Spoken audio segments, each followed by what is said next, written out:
First, thank everybody for attending this. I know that everybody has a busy day and it's a busy time of the semester, so I just want to thank you for the interest in being here today with me. I also got to thank Megan and Deb for doing this and setting it up. All the behind the scenes stuff I had absolutely nothing to do with, so they are a great team. So before I get started with this, I really just want to offer some context for how this concept, this webinar came about. So as Megan mentioned, I am at a Mesa Community College. And so I was hired in 2003 to basically teach a non-majors biology, which is a completely different beast. And so I taught non-majors for a couple of years. And then due to changes in the department, retirements and such, I got shifted into the majors biology. And so I've been teaching those the two semester sequence of general biology for, since I guess 15 years now. And so my point in telling you this is that I've been, the boots on the ground in the classroom, face to face, except for this last year since we've been, forced online. But, you get what I'm saying is that, I've been interacting with students on a day-to-day basis for, well over a decade at the community college level. But then in 2011, I was elected as the department chairman for Mesa Community College Biology Department. And I've since then been reelected and reelected and reelected, and I'm still serving as the department chair. And the reason I'm telling you that is that it wasn't until I became department chair that I started developing this, 30,000 foot viewpoint of what happens at, within the biology department. So I'm now looking at prerequisites and co-requisites and attrition rates and retention rates. And I mean, all those things that, I sort of knew about as a faculty member, but I didn't really care that much because I was really just focusing on my class. I mean, what do I do to get my students prepared for, moving on? So that's where I'm coming from with this. And, that's, sort of from two perspectives. Other thing is I need to introduce Mesa Community College. And so for those of you that may not know, Mesa Community College is the largest of 9 colleges in the Maricopa County Community College District. And that district is the largest in the United States. So the reason I'm pointing that out is the sample size that I'm dealing with is, significant. I mean, we easily have 20,000 students at Mesa Community College, which is larger than some of the universities that I went to when I was in graduate school. We easily have 5,000 biology students go through our courses every semester. So that's the context of what I've been dealing with. And I've been recognizing lots of problems about how students are underprepared when they land in my general biology class. And so as my role as to prepare students for upper level classes, it's like, how do I do this? How do I deal with this? So that's the context of how all this came about. So moving on, the way I sort of visualize this, and let me get myself out of the way, I sort of look at, the progression of, college courses as stepping stones, as sort of visualized here. And these stepping stones not only progress through time, which I have, but they also progress in complexity.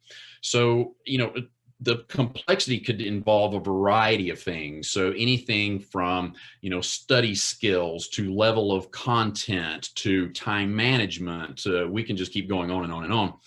So what we do as at the second stepping stone is at general biology, college level, is that it's our job to prepare students to think critically, to understand basic biology, knowledge base, so that they are prepared to go to the next stepping stone, which is, anatomy and microbiology and genetics, and we can just keep going on the list. And then eventually they're going to graduate with an associate's degree or a bachelor's degree. And eventually they're going to go on to become doctors and dentists and, whatever it is they choose to be, and that's why most of our students are taking general biology, is because they aspire to be those professionals someday. And of course, the allied health field, as many of you know, I mean, that's a very hot field to be in as far as the job market goes. The problem is we don't always know, in fact, we rarely know what our student base is coming in with. We don't know what their knowledge base is. So we got to look at it as high school biology, it could be anything. It could be, there's some courses, high school programs that are, just flat out amazing. They're outstanding. But then on the other end of the spectrum, there are high school biology courses or programs that are, quite frankly, a joke. But, most are probably somewhere in the middle.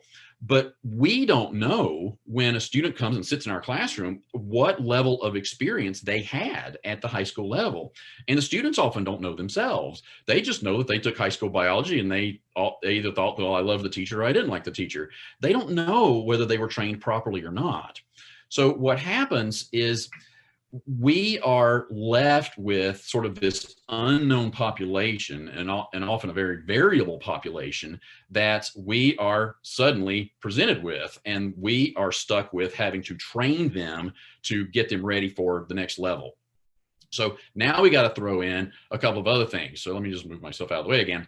So what happens is, let's talk about these built-in opportunities for failure.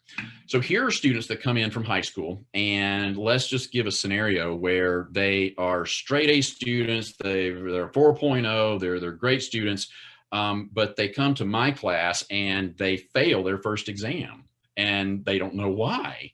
So what happens is that I look at those as built-in opportunities for failure. And, that's good though. And it's inevitable. So what happens though is, let's take that opportunity to learn what the problem is so that we can learn how to correct it.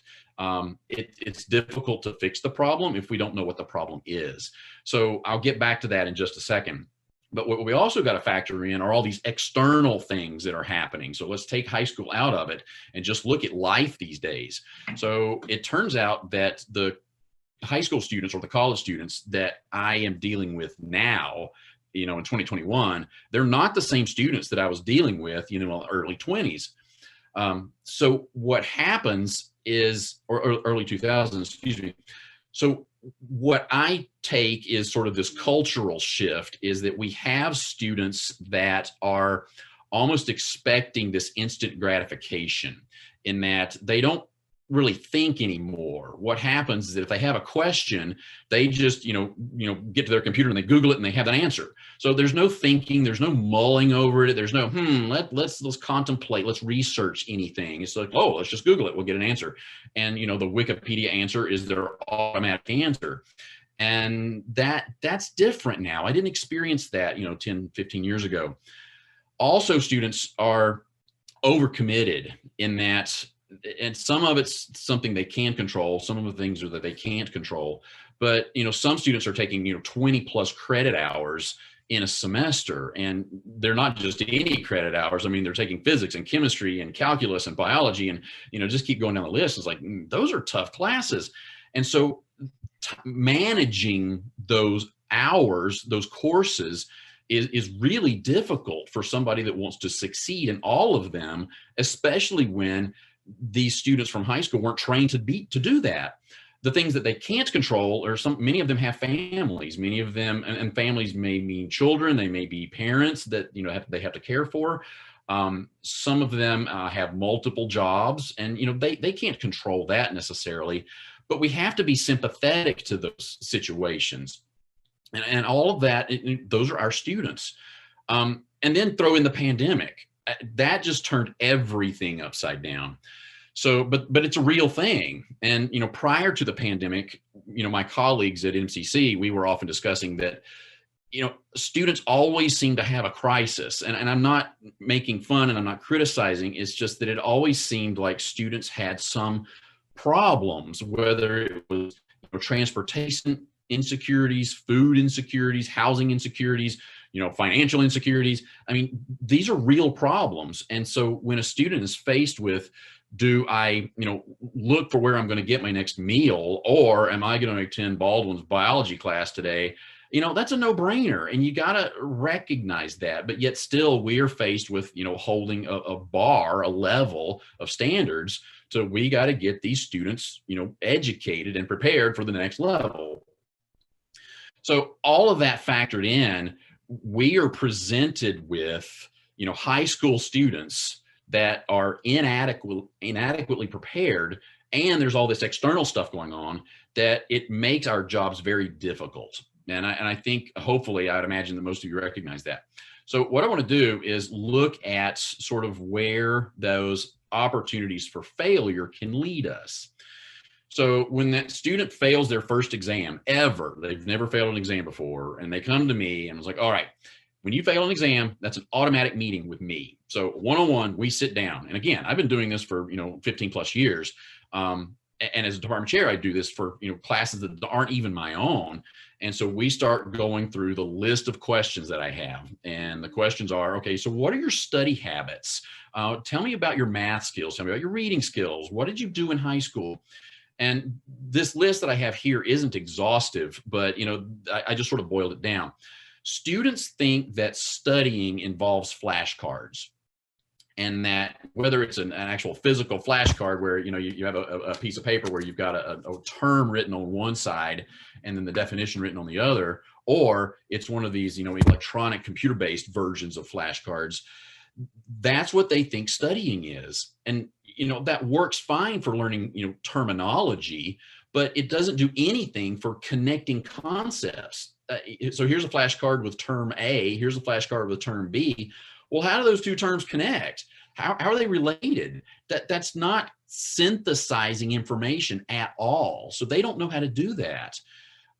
They went through school, high school, taking multiple choice assessments. They think that science and life, in most cases, is you're presented with a question and you're automatically, somehow magically presented with 4 options. And you get to guess, if you don't know, which one is correct. And you've got a 25% chance of getting it right.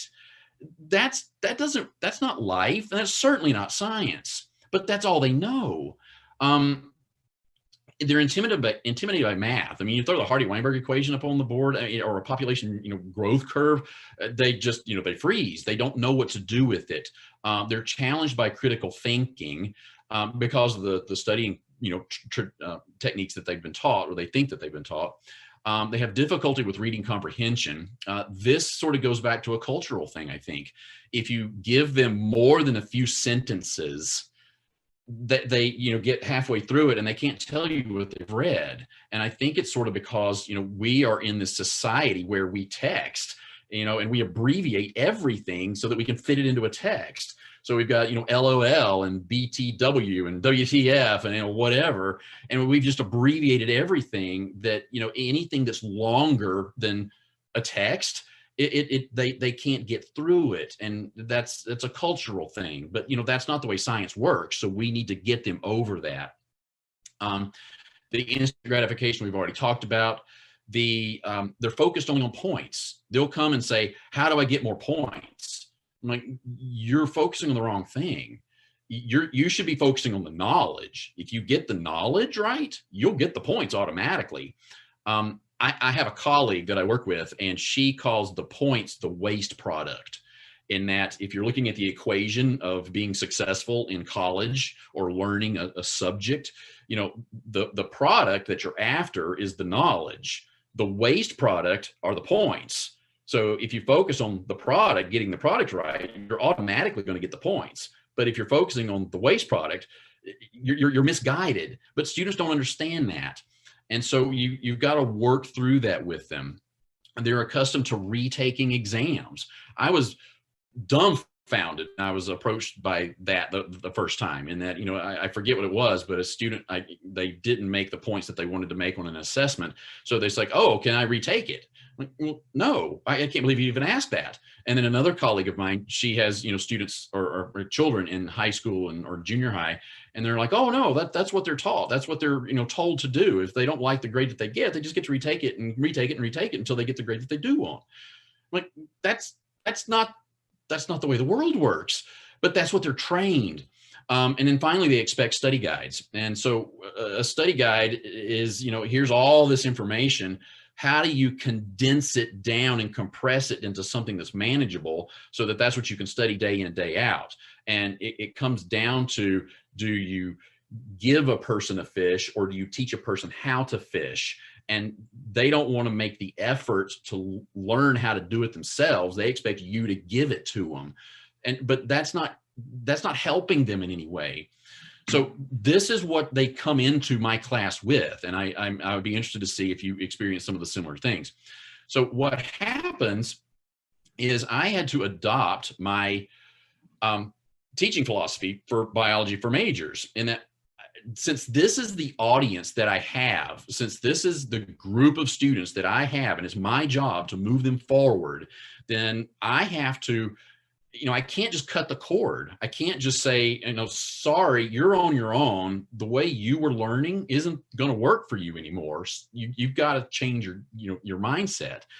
I have to start weaning students away from their old ways of learning. And you've got to explain to them why those old ways are going to be unsuccessful for them. They're not going to work moving forward. And then you've got to set forth, here's some new ways that you can start learning and start practicing your study skills, and explain to them how, if you stick with this, not only are you going to be successful for this course, but you're going to be successful in all the courses moving forward. And you got to realize that, most of the time I only have, a cohort of students for one semester. Sometimes I have them for a year, but most of the times it's just one semester. And that's the only length of time I have to train them. So you really only have that brief little window to expose them to, this way doesn't work, and here's why. This way does work, and here's why. So let's take this semester and practice. So it ends up that, instead of just being a biology teacher, I end up being a little bit of a math teacher. I end up being a little bit of an athletics coach. I end up being a little bit of a life counselor. And I'm also being a study skills trainer. So here was my solution. I needed a textbook that was a tool that allowed me to do those things I just mentioned, weaning them away from what doesn't work in high school, showing them why, and teaching them skills that will help them move forward in their academic career. And you need a textbook. And believe me, I've tried all versions of textbooks. I've gone from the giant encyclopedic textbook, which is sort of illustrated here in the slide, but that didn't work. I mean, think about it. If you give students that giant book, and these are students that are intimidated by reading, they don't even have to open the book. They're automatically discouraged just by the physical appearance of that giant book. And most of those books read as like a dictionary or an encyclopedia. That's boring for me to read. So that doesn't work. I've gone the other direction, which is no book. And it's like, you know what? There's enough stuff online that let's just not have a book. If you want to look up population genetics, or you want to look up evolution, or you want to look up whatever, there's enough out there. Just have at it. And, sometimes I'd provide guidance. But that was so disorganized. I mean, students were finding things that were at the graduate school level, and then other students in the same class were finding things at the fifth grade level, where I was kind of aiming for something somewhere in the middle, but they were all over the board. So that didn't work. And then, of course, there's this new fad that's out there, which is called OER, the Open Educational Resources. And that's not working either. And so here's the analogy that I give for that is, let me give you a free car. It's like, wow, free. That sounds really nice. But you get what you pay for. You don't want the $50,000 Mercedes or the sports car, because that's really nice. It's probably got lots of bells and whistles, but geez, $50,000. I don't think I can afford that. I don't think that's appropriate for, a major's general biology intro level. So, but it's probably going to come with lots of bells and whistles, and it's really nice. Complete opposite ends of the spectrum as this free car that I'm giving you. So the middle ground is, let's find a textbook that is neither end of that spectrum. And so here's a book that is appropriately sized. It has a moderate cost, and it's designed to be used as a tool. It's not just a book, it's a tool. And so what I ended up generating, and I'll get to the book in a second, is that you got to realize that the book cannot be overwhelming, the giant book, and it can't be disorganized like the OER or the online versions. It can't include chapters that are never going to be used in the semester. So when I was using the giant book, it had 7 or 8 chapters on anatomy and physiology. I'm like, wait a minute. these are general biology students that are taking this course as a prerequisite so that next semester they can take anatomy and physiology. Won't they get these 7 or 8 chapters then? And that course will be taught by somebody who's a professional in anatomy and physiology, which is not me. So what happens is that, we don't need those chapters in this book. Maybe you can have one chapter that just sort of summarizes or gives an intro to, the animal body form and function. There's your intro. That's what general biology is supposed to be. And it gives them a taste of what they're going to get when they get to A&P in the next semester or two. And then again, that makes the book smaller and cheaper. It can't be so comprehensive that it loses students. So my book is scaled down to where the material's there. Nothing's been omitted. It's just been condensed so that it's short and sweet and to the point so that you don't lose the students. And it's the right amount to be done within a given semester or within a year. It's got to be a language that students can follow. And I've already mentioned, if it reads like a dictionary, nobody's going to read it. But if it reads like a story, then it's going to work. Think about biology. It's filled with these expeditions and discoveries and, these wonderful things. That's what makes biology cool. And that's probably why most of us are in biology. So if you can write it in a way that students can sort of latch onto that and, get on board this adventure with us, then that's going to be a much easier way for students to, learn the knowledge. And then of course, as I have at the bottom is that we can't, the tool, the book can't perpetuate this high school mentality that many of our students are coming in with. So part of that is science is not multiple choice. So you can either give this Scantron, or you can give a question like this is, okay, explain in your own words the steps required to get from genotype to phenotype. So that's an essay question where students can, spell it out. You can put as much in there as you want. So you go from, here's a chromosome that has a gene, the gene's made of DNA, DNA makes RNA, RNA makes protein, and you can fit in ribosomes and transcription factors. You can put in as much as you want, but what that does is that provides an opportunity for you to read that answer and see, one, does the student actually understand the question? Two, can that student actually answer the question in coherent sentences and actually answer the question that was asked, not the question they think was asked, but the question that you asked? And then within that answer, where do you feel that their foundation, their knowledge is pretty solid versus where do they have some gaps? And that gives you the opportunity to come in and go, okay, this looks good. This, however, I think you're misunderstanding something. Versus, the Scantron where, the answer was B, but they marked A. You don't know why they marked A. They may have just guessed A, but still there's no opportunity to teach them there. It's just they got it wrong. Now, having said that, I understand the situation of if you have 200 students, say, you can't give essay exams to 200 students on every exam and every question be an essay exam. That's just, grading would be overwhelming. It's already overwhelming when you have 200 students. But, what you've got is the situation where you've got to try to find that balance. We're trying to train students to think critically as they move forward. I am sort of fortunate in that being a department chair, I only teach one class instead of a full teaching load. And with my one class of 50 students, I do full essay questions. And believe me, it ruins a weekend. And I'm grating my teeth the whole time I'm doing it during those weekends. And my wife was wondering, why are you doing that? But, it's when I have these conversations after that weekend of grading with my students, that's when I realized, okay, this is why I'm doing it. You also have to make the topics applicable to students. Otherwise, they don't have a dog in the fight. They don't have skin in the game. They don't have whatever phrase you want to use, but it's not meaningful to them. So, one of my favorite things to do is, I teach phylogenetics. That's my background. So, here's a student that is a pre-pharmacist, and they're wondering, why in the world do I have to learn about phylogenetics? And it's like, okay, well, let me explain. So let's pick a flower. Doesn't matter which one. So turns out that flower, let's just make up a hypothetical story. Let's say that flower produces a natural compound that can be isolated and used to treat disease X. All right. But let's say that that flower that does that is really rare, or it's impossible to cultivate, or, you know, it's an endangered species, or make up some story. So what you do is that you build a phylogeny, and it turns out that you determined that the sister taxon, or the sister species to that really rare plant that treats disease X, is a very common plant. So maybe it's a weed.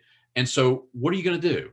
Well, you're going to go to that really common plant, and because it's a sister taxon, it shares the, you know, a recent common ancestor, you're going to know that it either has that same chemical compound or a very similar chemical compound, and you're going to isolate it and see if it also has treatment properties, or you know, medical properties for disease X. And then suddenly that pre-pharmacy student goes, oh, I get it. So you've got to make this, you know, the material applicable to what students are doing. You've got to use the textbook as a tool so that it lends itself for students to build their own study guides. They got to do this themselves. You can't just hand it to them. So here what we do, and I'll show you how to do this in just a second. I'll show you what I mean. But what happens is that when students start building their own study guides, they start breaking away from the flashcards, and they start building ways to synthesize ideas, connect concepts. And, you know, that's the foundation for where they're going to go. And that's the foundation that, you know, made us what we are as teachers, and that we can do this. But it didn't come natural. I mean, we had to be taught this. So what I do, and this is just a sample study guide that I found, but what I encourage students to do, and I sort of make fun of myself as I was going through school when I talk about this, is that I say, make your study guide and carry it with you everywhere you go. So that what you do is that anytime you find 10 spare minutes during the day, you pull that card out of your pocket or your wallet or your purse, or I mean, whatever you've got, and you go through it.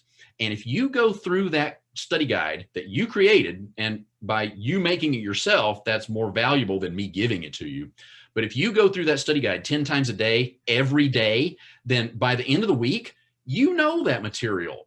So what you're going to do is you're going to make a new study guide for the next week, and the next week, and the next week, because what you're doing is that by doing it in small little chunks, repetitively throughout the day, every day, you're making it a part of your life. I mean, it's like if I wanted to learn a musical instrument, or if I wanted to learn a language, I can't just study 2 hours on a Thursday afternoon and expect that I'm going to learn it. No, you got to integrate it into your life. And you got to realize that these are students that they're destined, they're on this pathway to become a biologist in some form or fashion. So they're wanting to make this a part of their life. So why not start them on that pathway now? So let me show you how we do that.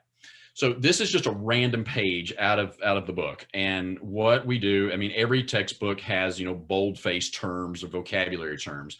But what we've done is that we have what's called a rolling glossary. So in the margin, we have the term and the definition. And so that's that. It's easy to find. It's easy. It's right there on the page. You don't have to flip to the back of the book to get it. It's there as well, but here it is right in front of you. And so as students are reading the book, I want them to do this, is they take these terms and put them on a separate piece of paper. With that separate piece of paper, what they're doing is that, and I realize these are separate terms, but in chapter 10, they had these 5 terms. Okay, I need them to know the definitions of these terms, obviously, but in chapter 11, here are 5 more terms. And in chapter 12, here are 5 more terms. They should be connecting concepts. So let's just take chromosome, for instance. They need to connect chromosome to segregation, draw a line. If they can make that mental connection to say, how are those 2 terms related? That shows that not only do they know the 2 terms, so they kind of know the 2 flashcards, but they're connecting the 2 flashcards. And if they don't know that connection, then that's where they look it up in the book. They ask you as the instructor, they Google it on the internet, or somehow they can find that information. But once they make that connection, they then go from chromosome to independent assortment and do the same thing, and then chromosome to heterozygous and do the same thing. So what they're doing is that they're building connections. And you got to realize that many of these high school students also come in with the mentality that, oh, once one chapter's done, I can just purge that knowledge from my memory banks because I'm starting a new chapter. And this new chapter has nothing to do with the previous chapter. And they do that with courses too. It's like, oh, I'm through with General Biology 1. Well, that has nothing to do with General Biology 2. And those two courses have nothing to do with genetics. That's why they're separate courses. And they don't understand the building and synthesizing process. Once they've mastered 2 chapters, then they can really take it up a notch and take it from chromosome to segregation to DNA, and then chromosome to segregation to nucleic acid, and then chromosome to segregation to, pick any of these terms. And here's what they're doing within your single course, within a single book. But then you give them the preview. It's like, okay, look, as you move forward into anatomy and microbiology and genetics and, pick whatever, or graduate school or, professional school, do the same thing. Because this is what's going to allow you to not only learn the terms, but it teaches you to synthesize information. And if you continue to do this as you progress, you're going to become a master of the knowledge base that, eventually is going to allow you to be the best dentist or the best doctor or whatever. And some people, I've had students, they get crazy. I mean, they start bringing in biology and synthesizing it or connecting it with chemistry and physics and, whatever else. And so it really gets interesting when you really inspire those really, star students. So what we ended up with is that we created a book. It's what I call right-sized. So, here's the book. I mean, it's not a giant book. It's around 620 pages or so. It has 33 chapters. If you think about it, most semesters have 16 weeks in them. So, I mean, not factoring in like Thanksgiving holidays and spring breaks and things like that, but, most semesters have 16 weeks. So I have a spring and fall semester that ends up being 32 weeks. Well, I've got 33 chapters, and one of those chapters is an introduction. So that kind of doesn't really count. But what we have is that now you've got a situation where 1 week, you've got one chapter where you can really focus on that material. And what that's done is that it's provided the opportunity for you to really dive in and really master that material. And that's what I consider right-sized. Most of the assessments are essay-based, not all of them. There are some multiple choice questions that are scattered among them. But in the answers that are sort of in the back of the book or the teacher's manual, I do have sort of, sample answers. But you got to realize that different people are going to answer these essay questions in different ways. I have field notes. Field notes are at the end of each chapter. These are research studies that have been done within the past couple of years that sort of shed a new light on whatever that chapter was about. For instance, in one of the chapters, we're talking about the properties of water and how it, allows life to exist on Earth. And the field notes are like, wait a minute, we just found water on Mars. So we don't know where that's going to go yet, but it sort of opens up the idea that our knowledge base is also consistently changing. What's written in a textbook isn't written in stone. It's applicable to students. I've talked about that. It builds study skills. I think we've talked about that. And then finally, we have what we call Area 9. So many of the textbooks that are out there now have this online adaptive learning platform, and we have the exact same thing, and it's very nice. In 2019, so last semester, fall, I got to test my book in my class. So every week, one of my students' assignments were called chapter reviews, and they got to basically review my chapter. Now, of course, I had to teach them how to do that, but you can see the comments that I have. I mean, it's straight to the point. It's not overwhelming. It's relevant. It reads like a story. It's not a dictionary, and that really helped me. It justified that I was on target with what I was attempting to do with this text. And so where I would go with this is that I would like to form a textbook advisory committee. So this is my experience from Mesa, Arizona. Granted, it's a very large sample size given, the district that I'm in, but I would like to see this book adopted, across the nation. And there, I'd like to get feedback on how this book is working or not working, in California or Michigan or Florida or, Kansas or wherever, to see, how can we make this and mold this to make it more universal for students? Because I think we're all, working for the same goal, which is to how do we get these students to think critically and prepare them for the courses that they're going to take in the future. I want to make a lab manual, and I can describe that later if you're interested. It's not just any lab manual, but I want to make it more universal for people, because their lab manuals are a dime a dozen, and many of them I can't use in my lab because I don't have the equipment that lab that was written by somebody else, describes. So I want to make it more universal, but I think having the text and lab together as a packet might be beneficial. And then finally, I want to have a study guide. So the preface of this book tells students how to use this book to build a study guide, but I want to start, giving some examples of that. I don't want to give them a study guide, but I want to show them how to do that. And then finally, before I, sign off, I just want to sort of recognize the timing of this, in that, our whole lives, especially in education, have been completely disrupted with COVID. And so we were kicked off campus, and now we're trying to transition back to campus. And so I recognize that many people may be questioning, is like, well, there's so many changes going on. I do not want to even consider, bringing in another change, like possibly adopting a new textbook. But I want to, twist it around and think, no, it's actually the ideal time for a change. Because, it sometimes takes a disruption of the business as usual so that we can actually make the changes that we know that we've been needing to make all along. It's just that we always come up with some excuses like, oh, we're too busy, or no, I'm kind of stuck. I'm accustomed to doing what I do and I like it. And I know we need to do that, but it's just too much trouble.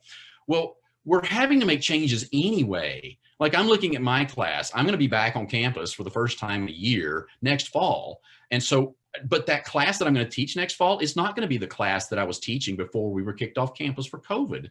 It's going to be different now because I've been online for a year, and I'm not just going to ditch all of my online material because, a lot of work went into that. I want to integrate that into the class that I'll be in face to face. So I see that as, well, if I'm going to be making changes anyway, I want to, make these changes that I know that have been needed for a long time anyway. So I don't want to make this a sales pitch, but I understand that there's a lot of change going on right now. But, to me, now's the time to factor this in. So I'm going to stop with that. I'm open to questions and comments. Here's my contact information. That's my school email, and that's my office phone number. Even though I'm not in the office, this is my home office.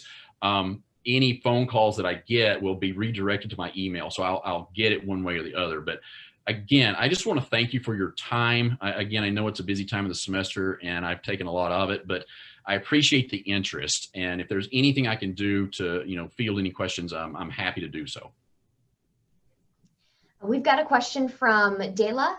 Any advice for incorporating more comprehensive activities in a class of over 200 students?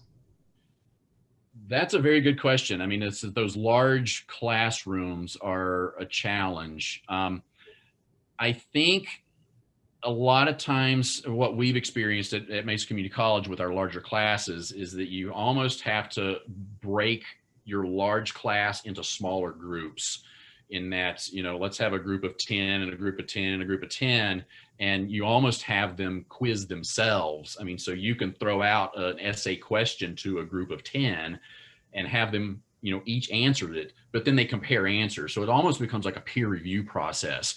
And then, each group of 10 then compares their best answers to each other's, or to one another's. And so you kind of have to start subdividing it, but you put the work on the student instead of on you. Because if you had, 200 essay questions to grade, I mean, you can't do that. So I'm hoping that's sort of what you were asking, but you kind of have to divide and conquer, I think. Excellent. All right, here's another question. How How much flexibility do you offer students when it comes to deadlines and exams? For example, if they fail an exam, do you make accommodations? So I think being online, I can speak for myself and all my instructors in my department that we've been overly flexible with the online year that we've been teaching. So, I mean, life has been complicated for everybody on both ends of the teaching.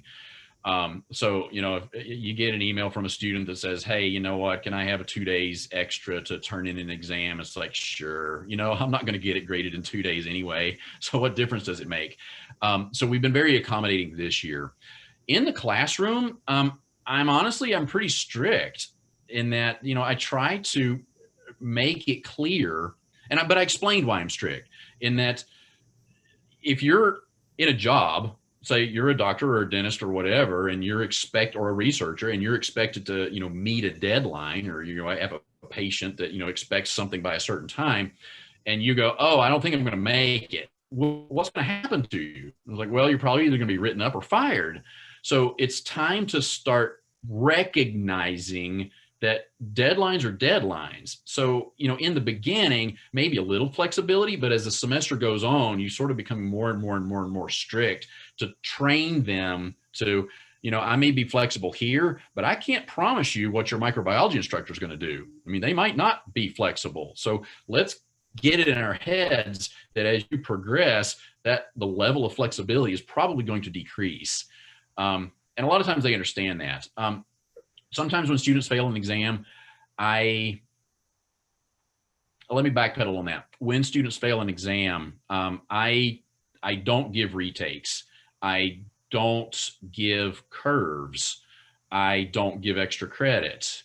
But what I do is that I curve at the end of the semester, and I sort of dangle that carrot that if a student sticks with me, works with me, shows the progress that they're doing all these study skills that I'm, was just talking about, that at the end of the semester, I curve. I don't curve individual assignments because I equate that to, I'll give you nickels and dimes here along the way, which when you do the averaging, it doesn't really matter. I'd rather give you $5 at the end instead of giving you nickels and dimes along the way. And, that's motivating for students that, really need the course to stick with me, to take that kick in the pants, to, step it up a notch. And that seems to be very productive. Excellent. Thank you. Sarah would like to know more about how you teach study skills. She says she finds that when she asks students to make their own study guides, they don't know what to put in them, and then they default to lists of definitions. Right. In the beginning, so I'd say maybe the first unit, or okay. So let's just say the first unit, whatever that is. So maybe 4 or 5 chapters or so. I have students weekly turn in their study guide, and I sort of call it a guided study guide. And the guidance comes from me in that you're right. They do just list definitions, but then they'll turn it into me, and I'll make a bunch of, marks all over it saying, okay, well, how do you connect this definition to that definition? What's the connection? And then I'll send it back to them. And then so the next week I expect to see some, resolution from the comments that I made. So in the beginning, you have to train them to do that because they don't know how to do that. But then again, I don't want to give it to them either. So but as they work through it, that they get better at it. And here's another thing that I do. I tell them the way I make my essay questions is based off that connecting the concept things. And that I'll just ask them, how does this concept in population genetics, I'm just making this up, how does this concept in population genetics explain this concept in evolution? And again, I'm just making that up. So if they're connecting the concepts, then they're building this essay questions that I'm going to pull from. And so that kind of motivates them to, they sort of have this insight into my head as to what my questions are going to be. So again, I have to sort of guide them through their study guides in the beginning. Then I back off. And of course you have to give them points for this. I mean, otherwise they won't do it. But, the guided study guides are minimal points. but when they think that they're gaining insight into the exam questions, which are obviously worth a lot of points, they're motivated. Excellent. Thank you. Lisa would like to know if you have any suggestions for teaching scientific writing or lab reports. College expectations are typically very different from high school. That is true. Lab reports are currently in the course that I teach. Right now I'm teaching the second semester of the 2-semester sequence, and we're not doing lab reports in that one. When I was teaching the first semester, we did lab reports. So we did the Mendelian genetics, and we did the brassica, the fast plants, all that. We did do lab reports in that course, and that was challenging because students typically are poor at writing. They're poor at analyzing data. They're poor at reading graphs and certainly creating graphs. So it's a lot of work. And so what we ended up doing is that we have them write one lab report, but it takes all semester for them to get through that one lab report.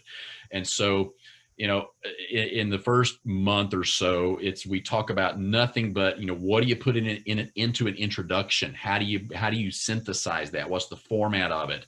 The next month might be, okay, what's your materials and methods? And so we spent all month working on that, back and forth and peer reviewed, kind of like the first question that was asked, because if it were all on me, I would never get it done. So, and then the next is, okay, now that we have data, let's start looking at it. How do you analyze it? How do you put that in graphical form? And so it took all year to do it, or a semester to do it. And I'm pretty sure that the students were pretty sick of it by the time that they were done. I was certainly sick of it by the time that I was done. But by working on it and by accounting for a significant amount of points, it led to, a decent project in the end. So now what I do, now that I'm in the second semester of this 2-semester sequence, is that instead of doing lab reports, I have them do posters. So in a poster, it's kind of like doing a lab report. It's just in a visual format. And so I just sort of take that lab report and okay, remember what you did last semester. Now what we're going to do is that we're going to make a presentation out of it. So now what we do is that we sort of, do a spin on that. And I found that students like the creative aspect of that. They like to make it pretty, and sometimes it's a little over pretty, but they have fun doing that. And that's more enjoyable for them. And it's honestly more enjoyable for me too.